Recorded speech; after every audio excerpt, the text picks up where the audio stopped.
పెద్దలందరికీ కూడా నా హృదయపూర్వక స్వాగతం తెలియజేస్తూ ఇక్కడ ఒక్క కామారెడ్డి నియోజకవర్గంలోనే సుమారు అంటే 7,900 చిల్లర పట్టభద్రుల ఓట్లు ఉన్నాయి. అట్లాగే 1,200 చిల్లర టీచర్స్ ఓట్లు ఉన్నాయి. ఇవాళ హైదరాబాదు రంగారెడ్డి మహబూబ్ నగర్ కు సంబంధించి ఏబిఎన్ రెడ్డి గారు టీచర్ ఎమ్మెల్సీగా ఉన్నారు. అలాగే అక్కడ నల్గొండ ఉమ్మడి నల్గొండ వరంగల్ ఖమ్మంకు సంబంధించి టీచర్ ఎమ్మెల్సీగా సరోత్తం రెడ్డి గారు ఉన్నారు. ఇక్కడ టీచర్ ఎమ్మెల్సీగా కొమరయ్య గారు, అలాగే గ్రాడ్యుయేట్ ఎమ్మెల్సీగా పట్టభద్రుల ఎమ్మెల్సీగా అంజిరెడ్డి గారు, ఇక్కడ ఉమ్మడి ఆదిలాబాద్, ఉమ్మడి నిజామాబాద్, ఉమ్మడి మెదక్, ఉమ్మడి కరీంనగర్ 10 పాత జిల్లాలకు సంబంధించిన ప్రతి దగ్గర మన వాళ్ళు ఉన్నారు. ఇప్పుడు ఈ 3 ఎమ్మెల్సీలు గెలవడం వల్ల ఈ రాష్ట్రం మొత్తం మీద ఉన్న 119 నియోజకవర్గాల్లో ఎక్కడైతే భారతీయ జనతా పార్టీ ఎమ్మెల్యేలు ఎంపీలు లేరో అక్కడ ప్రాతినిధ్యం వహించే అవకాశం వస్తుంది అనేది ముఖ్యంగా అందరూ గమనించాల. కాబట్టి పట్టభద్రుల కోసం కానీ టీచర్ల కోసం కానీ కొట్లాడింది బండి సంజయ్ గారు.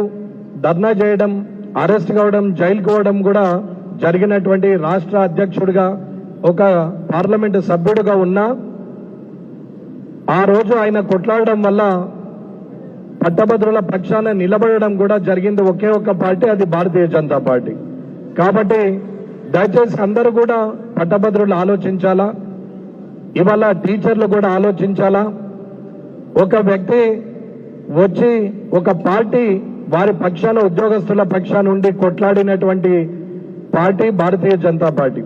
అందుకే ఇక్కడ ఉన్నటువంటి టీచర్లు కూడా అలాగే పట్టభద్రులు కూడా ఆలోచించి నిర్ణయం తీసుకొని ఎవరైతే మీకు ముందుండి మీకు మద్దతు తెలిపిరో, ఎవరైతే అధికారం కోసం ఆలోచించకుండా మీ సమస్యల పట్ల సానుకూలంగా స్పందించిరో ఆ వ్యక్తులు ఉన్న పార్టీ భారతీయ జనతా పార్టీ.